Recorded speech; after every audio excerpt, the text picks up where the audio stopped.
فردوس الرحمن ظلال نهج حياة جنة تبصرة একবার সুযোগ দিলাম কোন সুবহানাল্লাহ। যতক্ষণ ওয়াজ চলবে এভাবে জোরে আওয়াজ দিবেন, পারবেন ইনশাআল্লাহ? সুবহানাল্লাহ কি পরিমাণ ফাযাইল বারাকা আল্লাহর নবী বলেন, মান ক্বালা সুবহানাল্লাহ কুতিবাত লাহু 20 হাসানাত। যে বান্দা একবার সুবহানাল্লাহ বলবে আল্লাহ ওর আমল নামে 20টা নেকি লিখে দেন। এখন আসে নেকির পরিমাণটা কত বড়। নেকির পরিমাণটা বলে তামলাউ মা বাইনাস সামাওয়াতি ওয়াল আরদ, আসমান জমিনের মধ্যখানের ফাঁকা জায়গা আল্লাহ সওয়াব দিয়া পরিপূর্ণ করে দেন। শুকরে নিয়ামত নিয়ামত তাফযুকুনা কুফরে নিয়ামত কাফাত বিরুকুনা الحمد لمن قدر خيرا وخبالا الحمد لمن قدر خيرا وخبالا والشكر لمن صور حسنا وجمالا والشكر لمن صور حسنا وجمالا শুকর আদায়ের দাম আছে না নাই? এমন মজলিসে আল্লাহ আনছেন, ওই আল্লাহর দরবারে শুকর আদায়ের দরকার আছে না নাই? অন্তর খুলে সবাই একবার জোরে পড়ি আলহামদুলিল্লাহ। হয় না? আরো জোরে আলহামদুলিল্লাহ।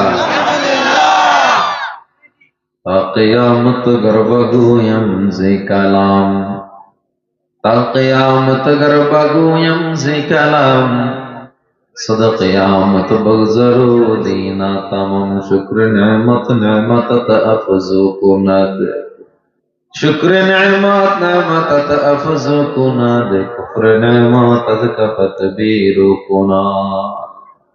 তো এমন মজলিসে আসতে পেরে আমরা খুশি, যেহেতু আল্লাহ যেহেতু কবুল করেছেন। যতটুকু আলোচনা করব আল্লাহ যেন আমাকে সহ আপনাদের সবাইকে আমল করার তৌফিক দান। জোরে কোন আমিন। আল্লাহ তাআলা বলেন, কুল হে নবী আপনি বলেন, ইন্না সালাতি ওয়া নুসুকি ওয়া মাহইয়ায়া ওয়া মামাতি লিল্লাহ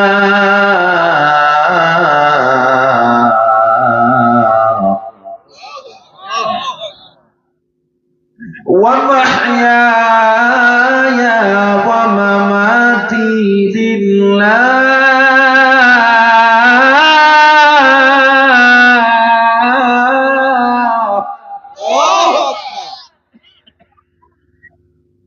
قل إن صلاتي ونسكي ومحياي ومماتي لله رب العالمين।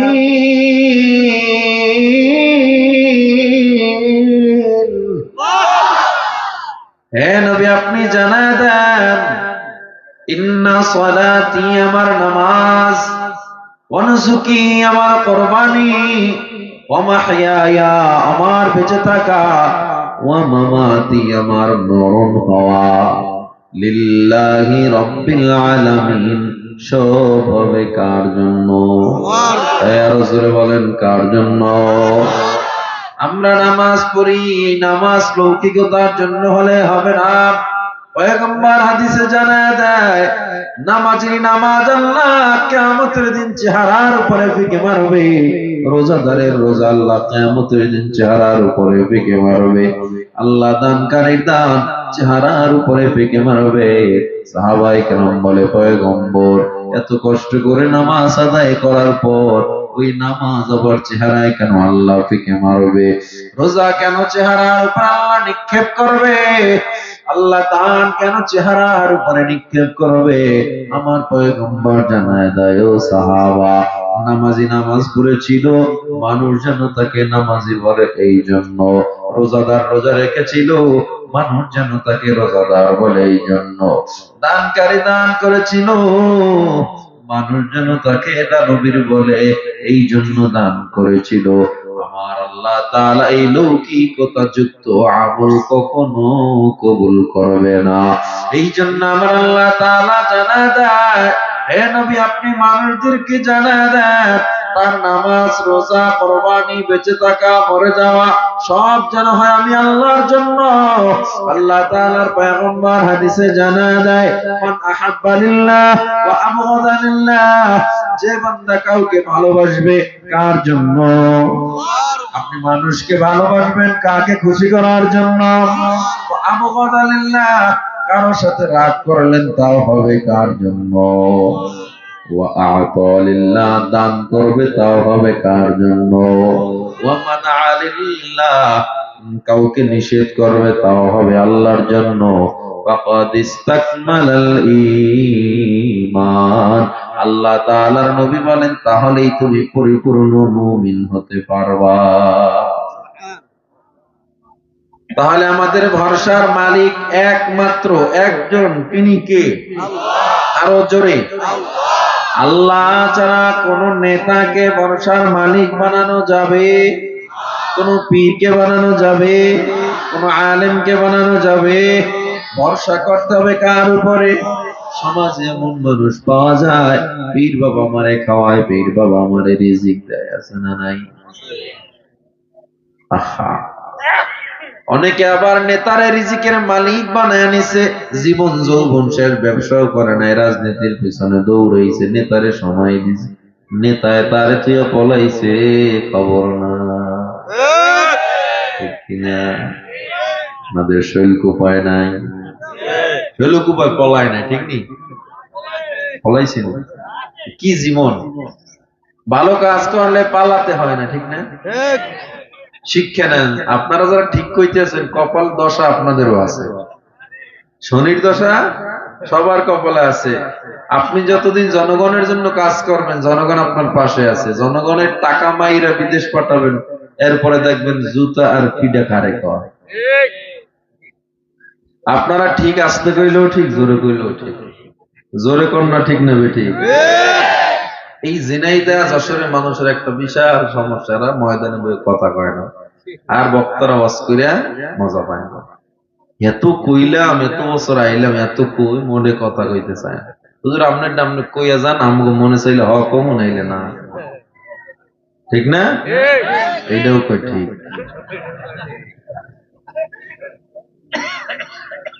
তাইলে নেতারে আপনি রিজিকের মালিক বানাইলেন, নেতা আপনারে ফলায় গেছে, নেতায় তো ভিসা পাসপোর্ট আগে রেডি কইরা রাখছে, আর কর্মীর পাসপোর্ট তো দূরের কথা, জন্ম নিবন্ধনে এখনো ভুল রয়ে গেছে।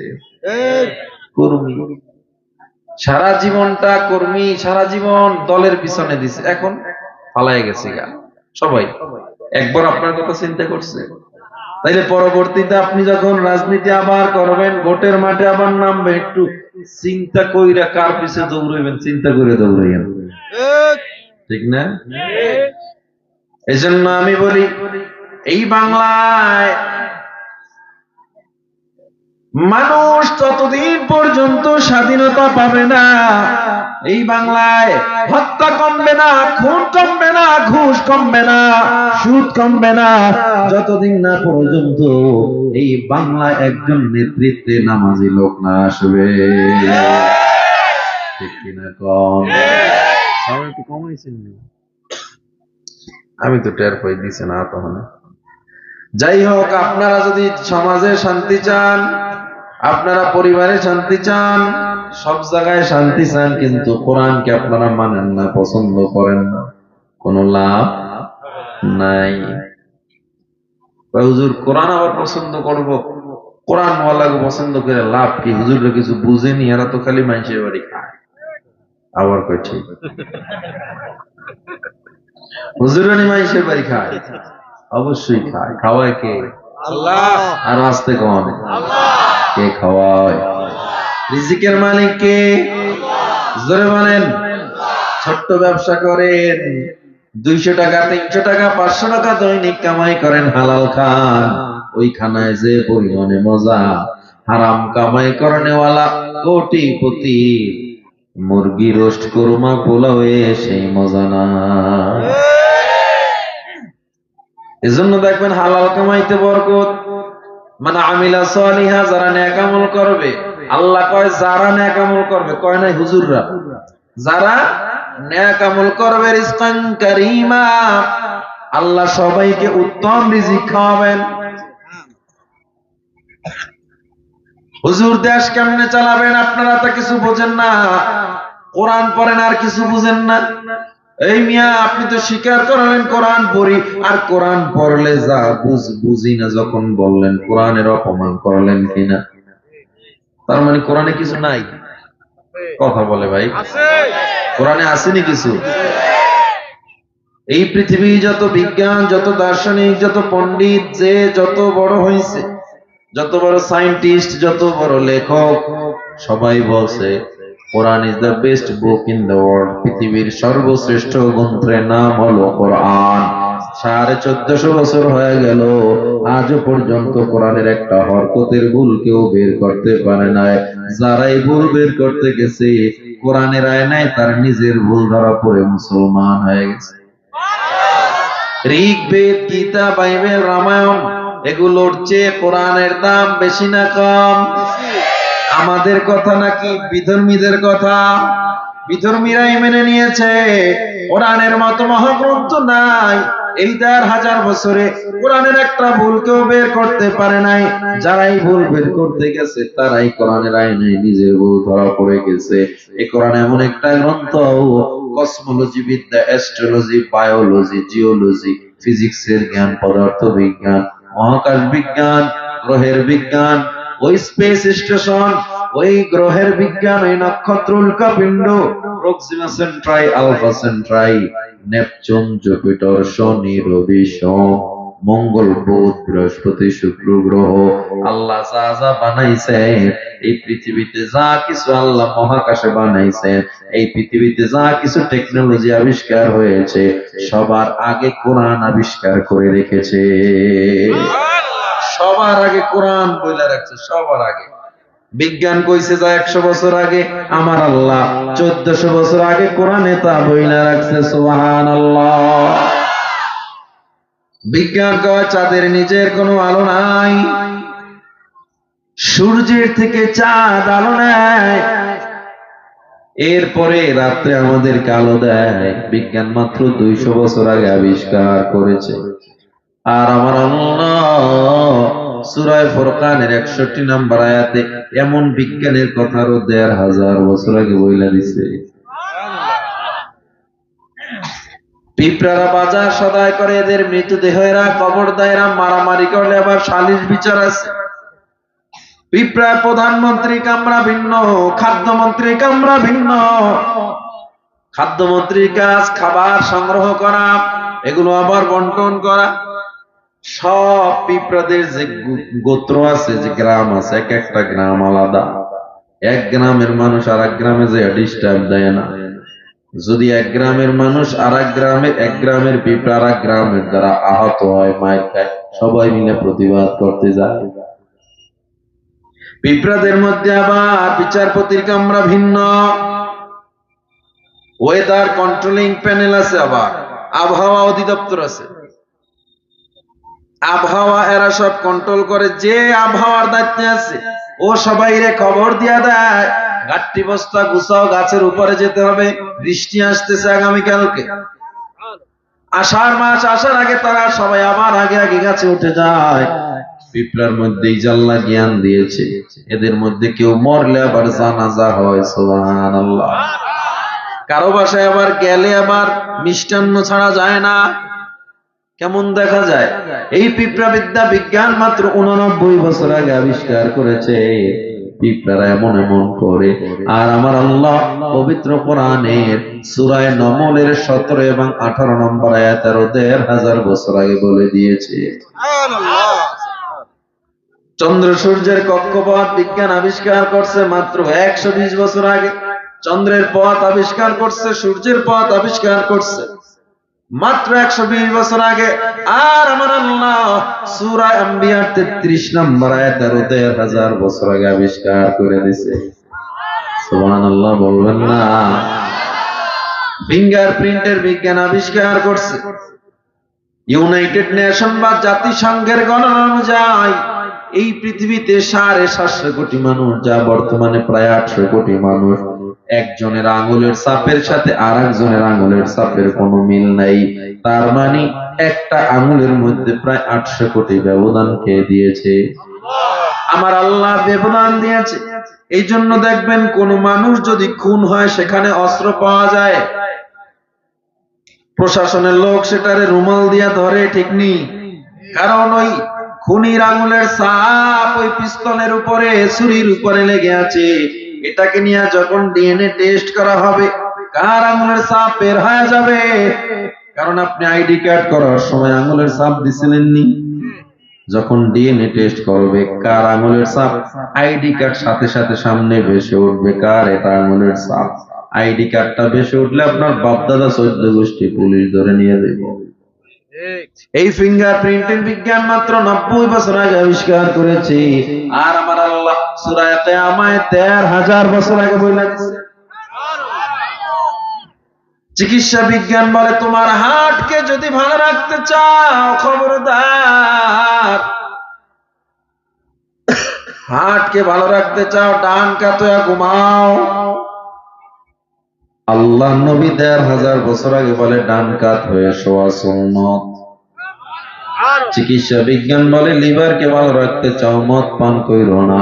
ইসলাম 13,000 বছর আগে বলে মদ পান করা হারাম। চিকিৎসা বিজ্ঞান বলে পাকস্থলী ভালো রাখতে চাও, খবরদার খবরদার শুকরের গোশত খাইও না। ইসলাম 13,000 বছর আগে বলে শুকরের গোশত হারাম। চিন্তা করেন ইসলাম কি মডার্ন আর কি আধুনিক, আর আপনারা এখন হুজুররা কিছু বুঝেন। আমরা তো কোরআন দিয়ে গুলো সব কইছি। হেলিকপ্টার আবিষ্কার হইলো অ্যাপোলো 11, স্পুতনিক আবিষ্কার হইলো, যা কম না কেন সবকিছু কোরআনে আল্লাহ বিভিন্ন ইঙ্গিতে দিয়ে রাখছে। এটা নষ্ট যে পিছন নিয়ে খাইলাম। তাই যা আবিষ্কার হয়েছে সবকিছু কে করছেন? সবার আগে কে করছেন? তাইলে আমরা বুঝি এমন কোরআন পাইছি, বিজ্ঞান পাইছি, সমাজ ব্যবস্থা পাইছি, কোরআন মনে হয় রাষ্ট্র কেমনে চালাইতে হয় এটা শিখায় নাই। মনে হয় শিখায় নাই, কথা কয় না। তাইলে কোরআন ওয়ালাদের চেয়ে সুন্দর রাষ্ট্র আর কেউ চালাতে পারে না, ঠিক কিনা যারা বলেন? রাষ্ট্র যদি সুন্দর করতে চাও, সমাজ যদি সুন্দর করতে চাও, কোরআনওয়ালার বিকল্প নাই। দুর্নীতি হবে না, অন্যায় হবে না। একজন নামাজি দাড়িওয়ালাকে যদি নেতৃত্বে বসায় দাও তোমার এলাকায়, ইনশাআল্লাহ তোমার হক কোনোদিন চুরি করবে না। তোমার রাস্তার টাকা চুরি কইরা সে আঙ্গুল ফুলে কলা গাছ হবে না, ঠিক কিনা যারা বলেন? এদেশ আমার, দেশকে সুন্দর করার দায়িত্ব আমার। 16 বছর তো কথাই কইতে পারি নাই। আমি তো কই 16 বছর না, বাংলাদেশে 53 বছরের স্বাধীনতার বয়সে পরিপূর্ণ স্বাধীনতা পুরো দেশের মানুষ পায় না। হ্যাঁ, 16 বছর একটু সমস্যা বেশি ছিল, লাইফ সাপোর্টে ছিলাম, বাকি দিনগুলো তো ছিলাম আইসিইউতে। পার্থক্য হচ্ছে কথা বলে না। যারা যেই দল করছেন এখন দায়িত্ব আমার দেশকে আগায় নেওয়ার, হাতে হাত রেখে, ঠিক কিনা যারা বলেন? এ দেশ কারো বাবার না, কারো দাদার না। এ দেশ আমার, সুন্দর করবো আমরা। সুন্দর করতে হলে আগে লোভী লোভী রাজনীতিবিদ গুলারে সমাজ থেকে বয়কট করতে হবে, ঠিক কিনা যারা বলেন? দেশটা নয়তো কারো বাপের ভিটা, করবে মন চাহিলেই যখন যেটা। দেশটা নয়তো কারো বাপের ভিটা, করবে মন চাহিলেই যখন যেটা। দেশটা লক্ষ মায়ের ইজ্জতেরই দামে কেনা, মাটিতে মিশে আছে লাখ শহীদের রক্ত কণা। শহীদের রক্তের দামে কেনা আমাদের সোনার ভিটা, শহীদের রক্তের দামে কেনা আমাদের সোনার ভিটা। তবে কেন অভ্যাস হলো বিদেশিদের চরণ চাটা। দেশটা নয়তো কারো বাপের ভিটা, করবে মন চাহিলেই যখন যেটা, ঠিক নেই? এদেশের মাটি থেকে গন্ধ আসে ওই কালেমার, এদেশের আকাশ ছুঁয়ে রায় দাঁড়িয়ে কত মিনার। আজানের সুরে সুরে জীবন যাদের গড়ে ওঠা, আজানের সুরে সুরে জীবন যাদের গড়ে ওঠা, সে দেশে আজকে কেন নাস্তিকতার ঘনা ঘটা? আরে মানুষ এত বেহুশ, একটু নির্বাচনের আগে আইও যদি বড় বড় একটা ভাষণ দেয় সবাই ঘুরে যায়, মনে করে না আরে বিগত দিনে কে কি করছে একটা বড় চিন্তা করে না। নির্বাচন আইলেই নিজের হক আর টেনশন থাকে না, টাকার নোট পাইয়া ভোটের বাক্স ঘুরে যায়, শৈলক পায় নাই। আসেনি? পাইছেন নি নোট? আবার না কয় পাইছে, আগে পাইছে, পাইয়ে ভোট ঘুরাই দিছে। যারা দেয় এরা যখন হাতে দেয় কয় কি ভোট দিয়েন, কয় হলো খেয়াল রাখেন, কি কয় টাকাটা নিবেন, হাদিয়া হিসাবে নিবেন, খেয়াল রাখেন তোরে ভোট আর দিব না, মনে মনে করে দেবে। টাকাটা নিয়ে এরপরে চানাচুর না মরি টরি খাইবে, ঠিক নেই? হ্যাঁ ঠিক, খাইবো, রেডি। আল্লাহ, যারা টাকা দিয়ে ভোট কিনতেছে এই যে পরে আপনি টাকা খাইবো না এর কোনো গ্যারান্টি আছে? তাহলে আপনি তো শুরুতে সার্টিফিকেট দিয়ে দিলেন। হুজুর আপনি আলোচনা কেন করেন? কবরের আলোচনা না করবেন, ঠিক না? আল্লাহ কয় তওবার মাধ্যমে আমি সব গুনাহ ক্ষমা করব। মানুষের হক নষ্ট করলে ওই গুনাহ আমি আল্লাহ ক্ষমা করব না। আর মানুষের হক বেশি নষ্ট হয়েছে এই বাংলায় রাজনীতির মাধ্যমে, ঠিক কিনা? আমি মানুষের হক নিয়ে যদি কথা বলি রাজনীতির কথা চলে আসবে, আর এটা যদি রাজনীতির কথা হয় বাংলার কোন ওলামায়ে কেরাম এই মানুষের হক নিয়ে কথা বলা বন্ধ করবে না। মানবাধিকার নিয়ে কথা বললে যদি রাজনীতির বয়ান হয়, এই রাজনীতির বয়ান কেউ বন্ধ করতে পারবে? এটা তো আপনার হক, আপনার অধিকার। এজন্য বান্দা দেশকে সুন্দর করতে হবে। এদেশ আমার, এদেশকে সুন্দর করার দায়িত্ব আমার। তবে নেতাকে কখনো রিজিকের মালিক বানানো যাবে না।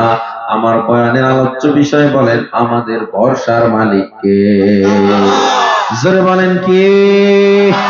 এই জীবনে কিছুই চাওয়ার নেই তো আর, আমার জীবন আমার মরণ সবই তোমার, আমার জীবন আমার মরণ সবই তোমার।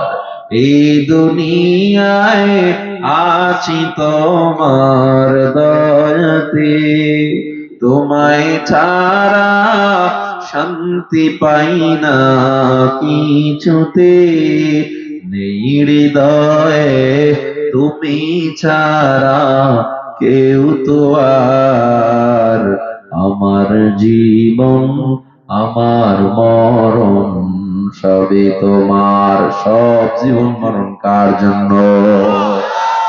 জিন্দেগিটা গড়তে চাই রঙে তোমার, ফিরায়ো না বলে আমি গুনাহগার, সুরে সুরে সদা যে গান গাই তোমার, আমার জীবন আমার মরণ সবই তোমার, আমার জীবন আমার মরণ সবই তোমার।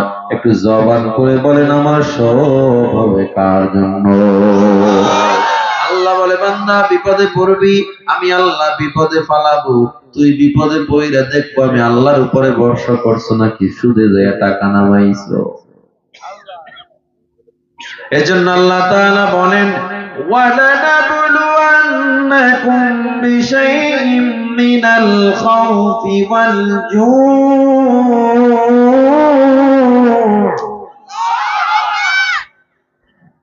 وَالْجُوعِ وَنَقْصٍ مِّنَ الْأَمْوَالِ وَالْأَنفُسِ وَالثَّمَرَاتِ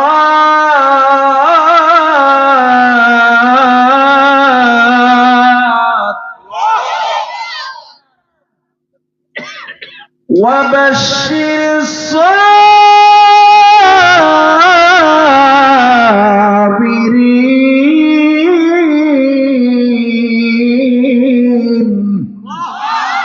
আল্লাহ কয়, হে বান্দা, আমি আল্লাহ তোরে ভয়ের মধ্যে ফালাইয়া পরীক্ষা করব, দেখবো আমি আল্লাহর উপরে তুই ভরসা করে আছো নাকি। ভয় পাইয়া তুই মানুষের শয়তানের নিকট দৌড় দিছো। আমি আল্লাহ ক্ষুধা দিয়া পরীক্ষা করব, ঘরে খানা থাকবে না, চাল থাকবে না, আমি আল্লাহ দেখবো ব্রাক ব্যাংকে গিয়া কিস্তিতে সুদে টাকা নামায় আনছো কিনা। জায়নামাজটা বিছে আমি আল্লাহরে ডাক দিছি, আমি আল্লাহ সেদিন দেখবো তোরা আমার উপরে ভরসা কতটুকু আমি আল্লাহ বারবার দেখতেছি। ওয়ানাকসিম মিনাল আমওয়াল, আমি আল্লাহ তোর সম্পদ কমায় দিব, ধান খেতে ধান হবে না, সবজি খেতে সবজি হবে না, আমি আল্লাহ দেখবো তুই মন খারাপ করছো নাকি, আমি আল্লাহর উপরে খুশি আছো। এখানের অধিকাংশ মানুষ, শুধু এখানে না, পুরো পৃথিবীর মানুষের মধ্যে আমাদের মধ্যে একটা সমস্যা, আমার যদি সবজি খারাপ হয়, আমার যদি ধান খারাপ হয়, কয় আল্লাহ কি আর কারো খেয়াল দেখলো না, আমার তারে আল্লাহ চোখে পড়লো। কয় কি কয়, আমার দোকানটা আগুন লাগছে, আর কি আরো তো কারো দোকান ছিল তার গায়ে লাগে না, আমারটাই লাগছে। কয় কি কয়, অথচ আমার আল্লাহকে আমি যাকে বেশি ভালোবাসি তাকেই বেশি বিপদ দেই। কিন্তু তুমি তো এখানে ফেল হয়ে গেলা। আল্লাহ কি আর কারো সন্তান দেখে না? আমার সন্তানটারে আল্লাহ দেখো, সে পানিতে পইরা মারা গেল।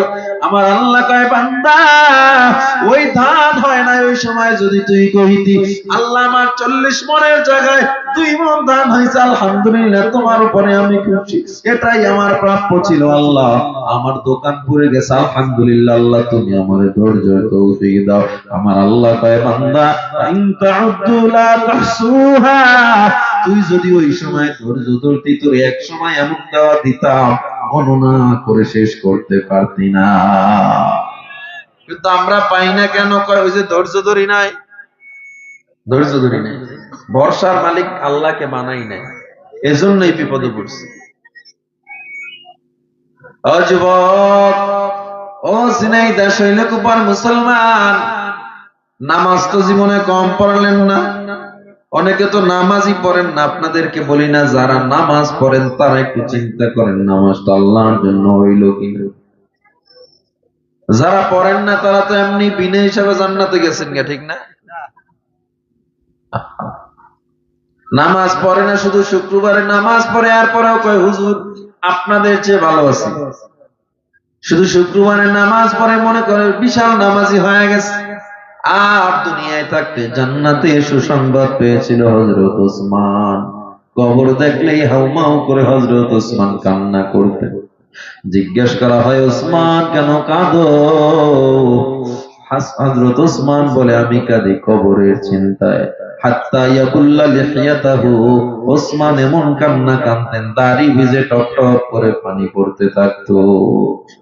অথচ জান্নাতের সুসংবাদ পাইছে মরণের আগে। আর আপনি আমি 5 ওয়াক্ত নামাজ, তাবলীগে গেলাম, পীরের মুরিদ হইলাম, কত বড় আল্লাহওয়ালা, এরপরেও কি গ্যারান্টি দিয়ে বলতে পারবেন আমার আমল দ্বারা আমি জান্নাতে যাব? বলতে পারবেন নাকি? তাহলে আপনি শুধু জুমা পড়ে কেমনে কোন আমি জান্নাত কনফার্ম?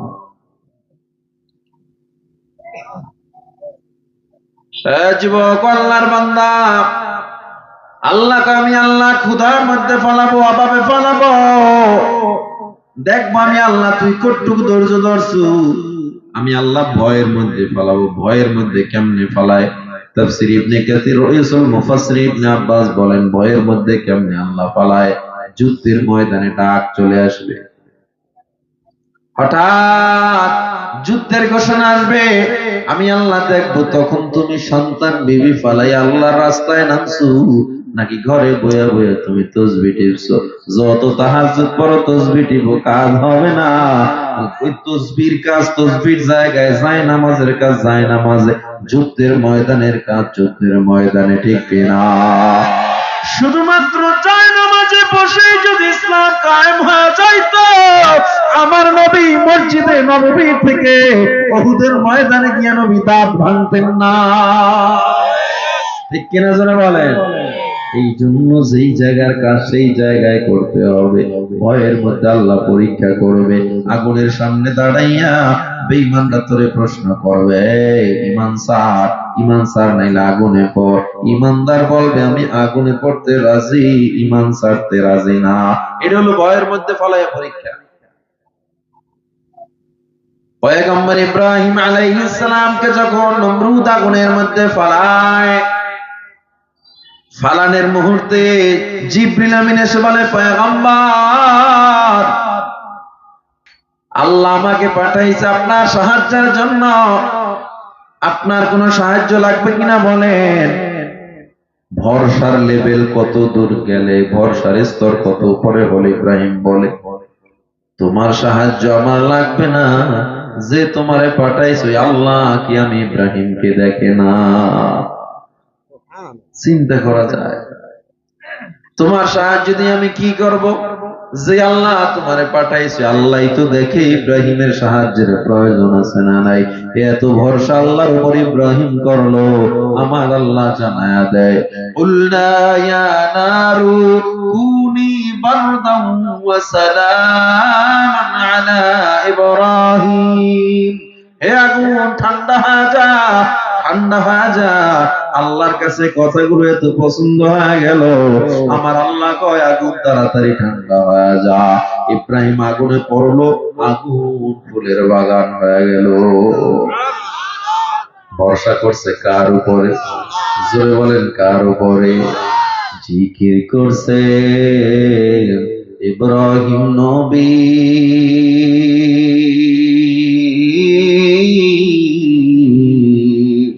নমরুদের আগুনে পড়ি, আগুন হলো ফুল বাগিচা, আগুন হলো ফুল বাগিচা, নবীর পশম জ্বলে না।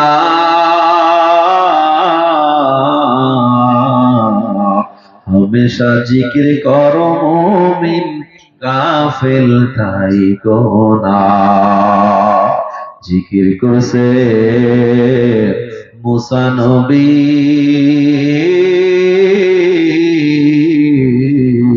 দূর পাহাড়ে বসে বসি, খোদার নূরে পাহাড় জ্বলে, খোদার নূরে পাহাড় জ্বলে, নবী মুসা জ্বলে না।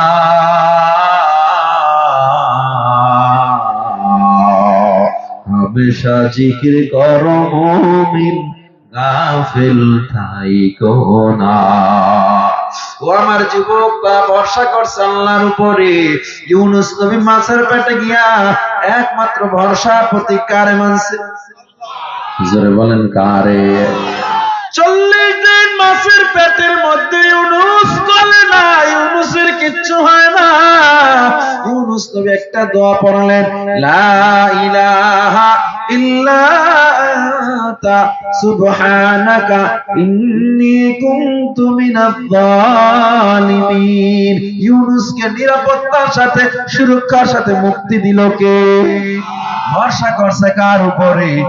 আর তুমি ভরসা করো চাকরির উপরে, ভরসা করো সুদের উপরে, ভরসা করো তোমার নেতার উপরে। না রে মন্দা না, আমি যেভাবে আছি আমি মানুষ একটা দামি, আল্লাহ প্রধানমন্ত্রীর যে দাম তোমার দাম আল্লাহর কাছে বরাবর, কারো দাম বেশি না, কারো দাম কম না। পক্ষান্তরে তুমি রিক্সাওয়ালা, তুমি কোনো কাজ পারো না, শুধু রিক্সা চালাইতে পারো, তুমি আমল করো গুনাহ করো না। আর আমি আলেম হইয়াও যদি নামাজ ছাড়ি, আমার চেয়ে কোটি কোটি গুণ দাম তোমার দাম আল্লাহর দরবারে বেশি। এই জন্য বান্দা আমি একটা কথা সব জায়গায় বলি, তুমি নিজের আলেম হইছো, যত বড় যাই হইছো, বড় কিছু মনে কইরো না। আমি হযরত সেকান্দার শাহ সেকান্দার বাদশাহ তিনি বলেন, আমি কুকুরের চেয়েও খারাপ। কয় কেন? কারণ কিয়ামতের ময়দানে আল্লাহ যদি আমারে ধরে ফেলে, সেকান্দার তুই দুনিয়ার বড় বাদশাহ ছিল, কিন্তু তোরে আমি আল্লাহ কবুল করলাম না, মানুষের হক তুই পৌঁছাইলি না, সেদিন আমি কুকুরের চেয়েও নিকৃষ্ট হয়ে যাব। এই জন্য একদিন কুকুরের দিকে তাকায় কয়, হে কুকুর, তোর চেয়ে আমি সেকান্দার অনেক নিকৃষ্ট। একজন মানুষ নিজেকে নিয়ে দম্ভ অহংকার করতে পারে না। যতটুকু আমল করো, যতটুকু যা করো, এটা নিয়ে দম্ভ করার মতো আমল আমরা করি না, ঠিক কিনা জোরে বল। কিন্তু আমাদের দম্ভ কমে না। ও যুবক, ও বৃদ্ধ বাবা, ইব্রাহিম আলাইহিস সালাম ভরসা করো আল্লাহর উপর, মূসা নবী ভরসা করো আল্লাহর উপর। এরা বিপদে পড়ছে, ক্ষুধার যন্ত্রণায় পড়ছে, ভয়ের মধ্যে পড়ছে, ভরসা রাখছে কার উপর? নদীর মধ্যে পইরা চিল্লায় আল্লাহ ক্ষমা করে দাও, ক্ষমা করে দাও। এই টলারের তুফানে পড়ছে, পইরা চিল্লায় আল্লাহ মাফ করে দাও। আমি গত প্রায় 5 বছর আগে একদিন যশোর বিমানে আইছি মাহফিলে। বিমান পড়ছে ঘূর্ণিঝড়ে, এমন ঘূর্ণিঝড়ে পড়ছে রে, হিন্দুরাও আল্লাহরে ডাকতেছে, এমন অবস্থা। শেষ বিমান, এটা শেষ। 16,000 ফিট উপর দিয়ে আসবে, সেদিন 30,000 ফিট উপরে গেছে। এই সময় খালি সবাই আল্লাহরে ডাকে, কেউ আজান দেয়, কেউ কান্দে, হুজুর একটু দোয়া করেন। আমি একাই হুজুর বিমানের মধ্যে, এই যশোর নামছিলাম প্রায় 5 বছর আগে। কোন মতে যখন নামছে বিমান, এখন হারে পাইলটটা সেই ছিল, সেই চিন্তা করে পাইলট কি ছিল। আজকে পাইলট আমগো সাইরা যে লাভ দিয়ে যায় না, প্যারাশুট নিয়ে আমগো কপাল বাল কইতেছে। এই হলো মানুষের ভরসা। আমার তো মেজাজ গেছে গরম হয়ে, আমি কি আমনে লজ্জা শরম একটু না, আমার পাশের সিটে বসা ছিল, পাইলটটা সেই ছিল। তুফানে পড়ছে নৌকা, লঞ্চের তুফানে পড়ছে, পইরা আল্লাহর যা ডাকা তওবা তিল্লে সব পড়ছে। উপরই টাকায় লঞ্চের নাবিকটা খুব ভালো ছিল, নৌকার মাঝিটা খুব ভালো ছিল, কিন্তু বাঁচাইছে কে? তাহলে ভরসাটা ছিল কার উপরে? প্রশংসা করলাম মানুষের। এই যুবক, আল্লাহর বান্দা, 80 বছর বয়স ইব্রাহিম আলাইহিস সালামকে আল্লাহ একটা সন্তান দিল, ইসমুহু ইসমাঈল। কি নাম ছিল? ইসমাইল নবী কেমন সুন্দর, কেমন সুন্দর। এই ইসমাইলের বংশধর পয়গম্বর ইউসুফ আলাইহিস সালাম। ইউসুফ নবী কেমন সুন্দর। মিশরের মেয়েরা ইউসুফ নবীর দিকে তাকাইয়া ফল কাটতেছিল, কাটতে কাটতে হাত কেটে ফেলছে, হুঁশ ছিল না। আম্মা জান আয়েশাকে মদিনার মেয়েরা জিজ্ঞাসা করে, ও আম্মা জান, আমাদের নবী কেমন সুন্দর। ইউসুফ নবীর দিকে হাত কেটে ফেলছে। আম্মা জান আয়েশা বলে, মদিনার মেয়েরা শুনে নাও, শুনে নাও, ওই মজলিসে যদি ইউসুফ নবী না থাইকা তোমার আমার নবী পয়গম্বর মুহাম্মদুর রাসূলুল্লাহ সাল্লাল্লাহু আলাইহি ওয়াসাল্লাম থাকতো, ওই মহিলারা হাত কাটতে কাটতে কলিজা কেটে ফেলতো, তবুও নবীর চেহারা থেকে চোখ পড়তো না। সেই বংশধর ইসমাইল, কেমন সুন্দর আল্লাহ দিছে ইসমাইলকে। ইব্রাহিম নবী খুশি, আমার শেষ বয়সে আল্লাহ একটা সন্তান দিল। হাজেরার গর্ভে এমন পূর্ণিমার চাঁদ, কিন্তু আদর করার গেল না, কারণ তারা আল্লাহর উপরে ভরসা করছে। আল্লাহর হুকুম তাদের মানতেই হবে। আল্লাহ কয়, দূরে যাও, জংলায় দিয়া যাও, মিনা পর্বতের জংলায় দিয়া ইসমাইলকে আর হাজেরাকে। ইব্রাহিম নবী সন্তান আর বিবিরে নিয়ে মিনা পর্বতে চলে গেল। সেখানে যখন রাইকা ইব্রাহিম নবী রওনা দেয়, বিবি ডাক দিয়া কয়, স্বামী আমার, তুমি কই যাও? এখানে পানি নাই, 7 দিন পর্যন্ত মাত্র এখানে পানি থাকবে, এরপরে শেষ হয়ে যাবে। নাই ঘর, কেমনে থাকবো, কেমনে খাবো স্বামী আমার? ইব্রাহিম নবী বলে, আমি আল্লাহর উপরে ভরসা করে আছি, তুমিও তার উপরে ভরসা করে থাকো। সুবহানাল্লাহ। বলে ভরসা কারে করে, তাওয়াক্কুল কারে করে? ইব্রাহিম নবী চলে গেলেন, 7 দিন অতিক্রম হয়ে গেল। হঠাৎ করে ঘরে পানি নাই, খাবারের কিছু নাই, হাজরা পাগলের মতো হয়ে গেছে, বুকেও দুধ নাই। এদিকে ইসমাইল কান্না করে, দুধের ক্ষুধার যন্ত্র ইসমাইল সহ্য করতে পারে না। একবার সাফায় দৌড় দেয়, আর একবার হাজরা মারওয়ায় দৌড় দেয়। এদিকে ইসমাইল তার পায়ের গোড়ালি দিয়া বারবার জমিনে আঘাত করে, ক্ষুধার যন্ত্রণায় জমিনে গোড়ালি আঘাত করতেছে। একবার হাজরা সাফায় দৌড় দেয়, আর একবার মারওয়ায় দৌড় দেয়। দৌড়টা আমার আল্লাহ দরবারে এত পছন্দ হয়ে গেল, আমার আল্লাহ একেবারে, ও দুনিয়ার হাজিরা, ও হাজি সাহেব শুনে নাও, হজ করতে যাবা, উমরা করতে যাইবা, হাজিরার মতো 60টা দৌড় না দিলে আমি তোমার উমরা হজ কবুল করব না। এদিকে ইসমাইল আলাইহিস সালাম গোড়ালি দিয়ে আঘাত করতে করতে মরুভূমি ছিঁড়ে পানির নহর বের হয়ে যায়। আল্লাহু আকবার, জোরে বলেন আল্লাহু আকবার। পানির নহর বের হয়ে যায়, জমজম পানি তৈরি হয়ে যায়।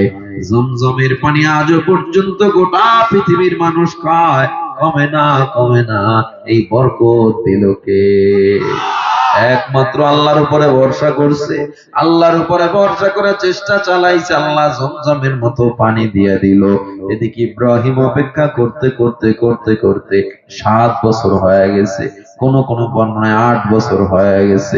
ইব্রাহিমের এখনো মনে আকাঙ্ক্ষা, আল্লাহ এখনো কেন অর্ডার দেয় না? আমার পুত্র ইসমাইল না জানি আজকে কত বড় হয়ে গেছে, আমার ইসমাইল না জানি এখন কথা বলা শুরু করে দিছে, আমি একটু দেখবো আমার ইসমাইল না জানি কত সুন্দর হয়ে গেছে। ইসমাইলকে দেখার জন্য মনটা ছটফট ছটফট করতেছে। হঠাৎ আমার আল্লাহ স্বপ্ন দেখায়া দিল, ও ইব্রাহিম, তোমার প্রিয় বস্তু কোরবানি করে দাও। ইব্রাহিম আলাইহিস সালাম উট কোরবানি দেয়, দুম্বা কোরবানি দেয়, কাজ হয় না। আবার স্বপ্ন দেখায়, তোমার প্রিয় বস্তু কোরবানি করে দাও। প্রিয় বস্তু বলতে ইব্রাহিম বুঝছে আমার সন্তানের কথা, মনে হয় আল্লাহ বলছে আমি আমার সন্তানকে দেখতে যাব, আজ আমার জবাই করার জন্য আমার আল্লাহ বলতেছে কোরবানির জন্য। আজকে 8 বছর পর সন্তানকে দেখব, কিন্তু আজকে ছুরি নিয়ে রশি নিয়ে রওনা দিছে জবাই করার জন্য। কার উপরে ভরসা করে রওনা দিছে? আল্লাহর উপরে ভরসা করলে আল্লাহ কাউকে মাহরুম করে না। মিনা পর্বতের কিনারায় গিয়ে ইব্রাহিম আলাইহিস সালাম ডাক দিয়া কয়, ও বাচ্চারা তোমরা এদিকে আসো, ইসমাইল নামে কাউকে চিনো নাকি? বাচ্চারা কয়, ইসমাইল নামে আমরা কাউকে চিনি না, তবে ছোট একটা বাচ্চা পাহাড়ের উপত্যকায় বসে বসে দেখছি সারাদিন ওই তারকা গণনা করে আর বলে, হাদা আবি, এটা আমার বাবা, এটা আমার বাবা, শুধু বাবারে তালাশ করে। ইসমাইল আলাইহিস সালামের এমন অবস্থা, ইব্রাহিম নবী দৌড় দিছে, ঘোড়া নিয়ে যায় দেখে পূর্ণিমার চাঁদের মতো সুন্দর একটা বাচ্চা বসে আছে। ইব্রাহিম আলাইহিস সালাম কয়, বাবা তোমার কি নাম? বলে, আমার নাম ইসমাঈল। 8 বছর পর সন্তান রে দেখে বাবা ঘোড়া থেকে লাফ দিয়া নামলো। লাফ দিয়া নাইমা কয়, বাবা তোমার বাবার নাম কি? ইব্রাহিম। বলে, হ্যাঁ। কয়, আমি তোমার সেই হতভাগা পিতা ইব্রাহিম। ইসমাইল আলাইহিস সালাম বাবারে দেখা জড়ায়াতে কান্নায় ভেঙে পড়ে, কপালে চুমুকে আর কয়, ও আমার প্রিয় বাবা, বাবা আমার মা তোমার জন্য অপেক্ষায়, আমরা অপেক্ষায় কত বছর, আজকে তুমি আইছো বাবা। ও আমার বাবা, বাসায় চলো। ইব্রাহিম আলাইহিস সালাম বাসায় রওনা দেয়। ঘরের কিনারায় গিয়ে ডাক দেয়, হাজেরা দরজা খোলো। হাজেরা ইব্রাহিম নবীরে দেখে খুশি হয়ে গেছে। হাজেরা ডাক দিয়া কয়, স্বামী আমার, 8 বছর পর আমাদের মনে পড়লো।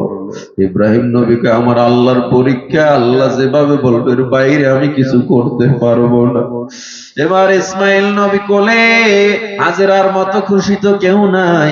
হাজেরা কয়, বসেন পয়গম্বর, আমি রুটি বানাই, একসাথে আজকে আমরা খাবো।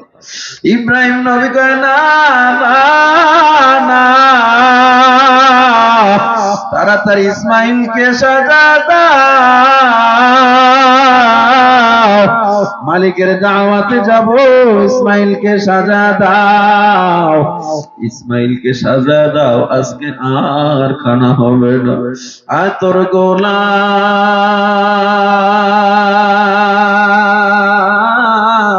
সুরমা খুশবু লাগায়া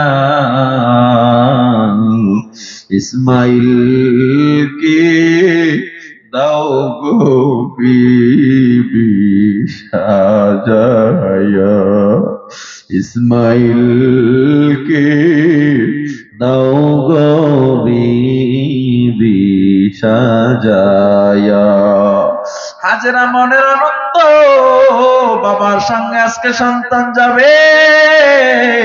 হাজেরা ইসমাইলকে সাজা দেয়। ইব্রাহিম আলাইহিস সালাম ঘোড়ার পিঠে করে ইসমাইলকে নিয়ে রওনা দেয় মিনার দিকে। ওই মিনা উপত্যকা দিয়ে যখন হাঁটতেছে, শয়তান এসে ইসমাইলকে বলে, কই যাও? তোমার বাবা তোমারে জবাই করার জন্য নিয়ে যায়। ইসমাইল আলাইহিস সালাম বাবার দিকে তাকায় কয়, বাবা গো, একটা লোক বলতেছে তুমি নাকি আমারে জবাই করবা। ইব্রাহিম আলাইহিস সালাম কয়, ও শয়তান, পাথর মার, ওর গায়ে পাথর মার, ওয়াসওয়াসা দিতেছে। ইসমাইল আলাইহিস সালাম ঘোড়া থেকে নেমে একটা ছোট্ট পাথরের কণা যখন শয়তানের গায়ে মারলো, এই মারাটা আমার আল্লাহর দরবারে পছন্দ হয়ে গেছে। আমার আল্লাহ ডাক দিয়া কয়, হাজী সাহেবরা, হজ করতে যাবি, ওই শিশু ইসমাইলের মতো যদি শয়তানের গায়ে পাথর না মারে, আমি তোদের হজের পরিপূর্ণতা দিব না। একটু জোরে কান আল্লাহু আকবার। শিশু ইসমাইলের পাথর মার আল্লাহর দরবারে এত পছন্দ হয়ে গেল। ও যুবক ও বৃদ্ধ বাবা, এবার রওনা দিল আবার মিনা উপত্যকার দিকে। ওই মাযবাহ যেখানে জবাই করার জায়গাটা এখনো আজও বিদ্যমান আছে। ওখানে গিয়ে ইসমাইলকে ডাক দিয়া কয়, ও বাবা, তোমার সাথে আমার কিছু কথা আছে, তুমি প্রস্তুত নাকি? বলে হ্যাঁ। ইব্রাহিম আলাইহিস সালাম বলে, বাবা, ইয়া বুনাইয়া ইন্নী আরা ফিল মানাম আন্নী আযবাহুকা ফানজুর মাযা তারা। ও আমার সন্তান, আমি স্বপ্নে দেখলাম আন্নী আযবাহুকা, আমি তোমারে জবাই করতেছি। ফানজুর মাযা তারা, এই ব্যাপারে তোমার মতামত দাও। শিশু ইসমাইল যেমন বাবার ভরসার লেভেল, ইসমাইলের লেভেলও কত বড়। ইসমাইল কয়, বাবা তুমি পয়গম্বর,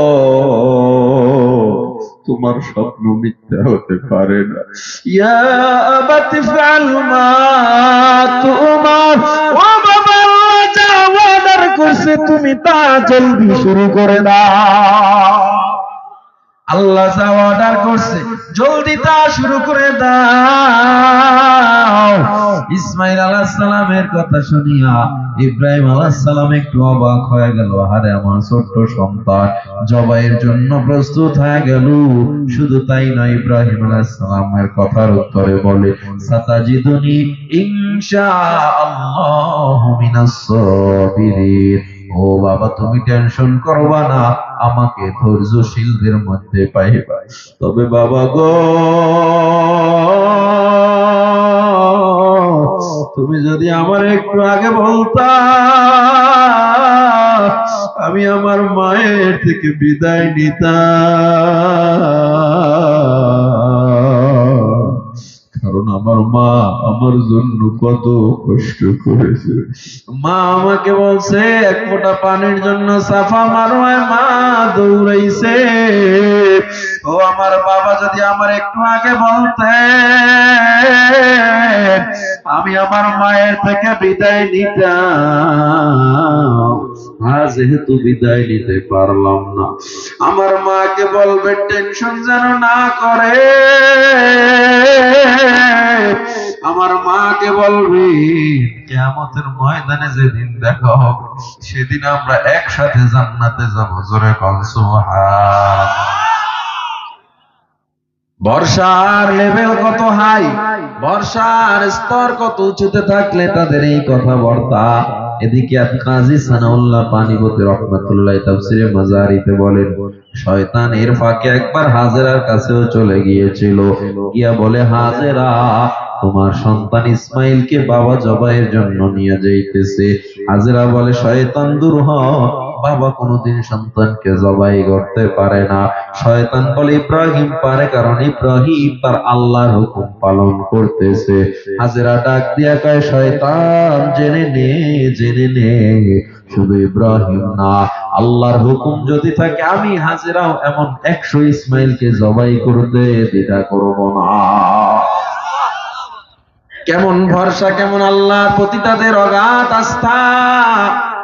ইব্রাহিম আলাইহিস সালাম জবাইয়ের জন্য যখন প্রস্তুত নেয়, ইসমাইল কয়, বাবা আমার হাত পা গুলো বেঁধে নেন বাবা, কারণ আপনি তো পয়গম্বর, আমি ছটফট করলে আমার পায়ের আঘাত আপনার গায়ে লেগে যেতে পারে, আমাকে উপর করে শোয়া নেন,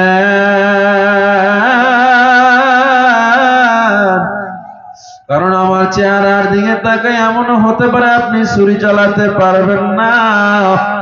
ইব্রাহিম আলাইহিস সালাম ধৈর্য ধরে কাজ শুরু করলো, ইসমাইলের হাত পাও বেঁধে শোয়া নিল। এবার যখন ছুরিটা গলার উপরে ধরলো, আমার আল্লাহর কুদরতি অন্তরের জোশ মেরে গেল। আমার আল্লাহ ডাক দিয়া কয়, খবরদার ছুরি, খবরদার, ইসমাইলের যেন একটা পশম কাটে না। আল্লাহু আকবার, জোরে বলেন আল্লাহু আকবার। খবরদার ইসমাইলের পশম যেন কাটে না। তাড়াতাড়ি ও জিব্রিল, জলদি যাও, জান্নাত থেকে দুম্বা নিয়ে যাও, ইসমাইলকে সরাইয়া ইব্রাহিমের ছুরির নিচে জান্নাতি দুম্বা ঢুকায়া দাও। আল্লাহর হুকুমে যখন জান্নাতি দুম্বা ঢুকায়া দিল, দুম্বা জবাই হয়ে গেল। ইব্রাহিম আলাইহিস সালাম চোখের বাঁধন খুলিয়া দেখে ইসমাইল জবাই হয় নাই। এখনো ইব্রাহিমের মনে ব্যথা, আমি মনে হয় আল্লাহর হুকুম এখনো পালন করতে পারি না। ইব্রাহিম আলাইহিস সালাম ডেকে বলে, বাবা ইসমাইল আসো, আল্লাহ এখনো আমার কোরবানি কবুল করে নাই, তোমার রক্ত আমার হাতে লাগে না। আবার যখন জবাই শুরু করলো, আমার আল্লাহ ওহী পাঠা কয়, না না লাগবে না। ও ইব্রাহিম, তুমি আমার উপরে কেমন বিশ্বাস আর আস্থা রেখেছো, আর জবাই করা লাগবে না, জলদি যাও, সেই দুম্বা জবাই হয়ে গেছে, এই দুম্বা নিয়ে জলদি হাজেরার ঘরের কিনারায় যাও, কারণ হাজেরা কান্না করে, ইসমাইল মনে হয় জবাই হয়ে গেছে, জলদি যাও। সবাই মিলে দুম্বা জবাই করে এরপরে আজকে খাওয়ার বলো। হাজেরাকে বলো, মালিকের দাওয়াতে গেছিলাম, মালিক উপহার হিসাবে জান্নাতের দুম্বা দিয়েছে, জোরে জোরে কম সুবহানাল্লাহ। ও আমার যুবক, ও আমার ভাই, ও আমার মুরব্বী বাবা, ছাত্র ভাইরা, ও যুবক, ভরসা যদি আল্লাহর উপরে থাকে, রিজিক নিয়ে টেনশন করা লাগে না। চেষ্টা আমার, আস-সা'য়ু মিন্নি ওয়াল ইতমামু মিনাল্লাহ, চেষ্টা আমার পরিপূর্ণ করবে কে? জোরে বলেন কে? অন্তরটারে আল্লাহর দিকে ঝুঁকায় নেন। এই জীবনে কত অন্যায় করলাম, এই জীবনে এমন অন্যায় নাই যা আপনি আমি করি না। আজ আল্লাহর দরবারে অন্তরটারে নরম করে তওবা করেন, আল্লাহকে ছাড়া দুনিয়ার কারো প্রতি ভরসা করব না, না মা, না বাবা, না স্বামী, না স্ত্রী, কেউ আমার আপন না। আজরাইল যখন হাজির হয়ে যাবে,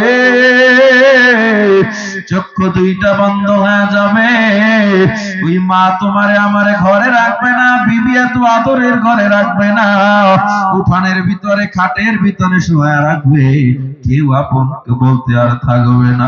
3টা সাদা কাপড়ের প্যাকেট ছাড়া আর কোনো সম্বল আমার হবে না। মসজিদের মাইকে অমুকে সন্তান অমুক নাই, বাড়িওয়ালা নাই রে বাড়ি, নাই রে দুনিয়াতে। কত এলান, শুধু এই বাড়িওয়ালা নাই নাই। ও যুবক, আর জীবনটারে নষ্ট করিও না, জীবনটারে আল্লাহর জন্য কোরবানি করে দাও। নামাজটারে একমাত্র আল্লাহর জন্য করো, তোমার চলাফেরা তাও আল্লাহর জন্য। মান আহাব্বা লিল্লাহ, কাউকে ভালোবাসবা তাও আল্লাহর জন্য। ওয়া আবগাদা লিল্লাহ, কারো সাথে রাগ করবা তাও আল্লাহর জন্য। ওয়া আতা লিল্লাহ, দান করবা তাও আল্লাহর জন্য। ওয়া মানা লিল্লাহ, ফিরাবা কাউকে তাও আল্লাহর জন্য। আজকে থেকে আমরা ওয়াদা করব আর আল্লাহর পথ ছাড়া বাহিরে যাব না, যেহেতু আল্লাহই ভরসার মালিক। ওই আল্লাহর পথের বাহিরে আর যাব না, নামাজ ছাড়বো না, রোজা ছাড়বো না, অন্যায় করব না। কে কে রাজি আছে আল্লাহকে হাত উঠে দেখা দাও। নারায়ে তাকবীর। সোজা করেন, হাত সোজা করেন। খোদার মালিক তাকায়া দেখে আজকের এই মাদ্রাসার মহতি মাহফিল থেকে সবাই ওয়াদা করতেছি আমরা আর গুনাহ করব না, নামাজ ছাড়ব না রে আল্লাহ, আর অন্যায় করব না। তোমার উপরেই ভরসা করে জীবনের শেষ নিঃশ্বাস পর্যন্ত থাকতে চাই আল্লাহ। যত কষ্ট হোক আল্লাহ, তোমার রাস্তা ছাড়া অন্য রাস্তায় যেন না যাই আল্লাহ। আল্লাহ তৌফিক দাও। আল্লাহ নামাজ ছাড়বো না, দাড়ি কাটবো না, সুদ খাবো না, ঘুষ খাবো না, অন্যায় করবো না, সন্তানকে কোরআন শিখাবো, নিজেও শিখবো আল্লাহ। আল্লাহ আমাদেরকে মরণ পর্যন্ত আদার উপরে অটল থাকার তৌফিক দাও। পড়ে না আমিন, আর জোরে পড়ে না আমিন। আল্লাহ আমাদের কবুল করেন, বলেন আমিন।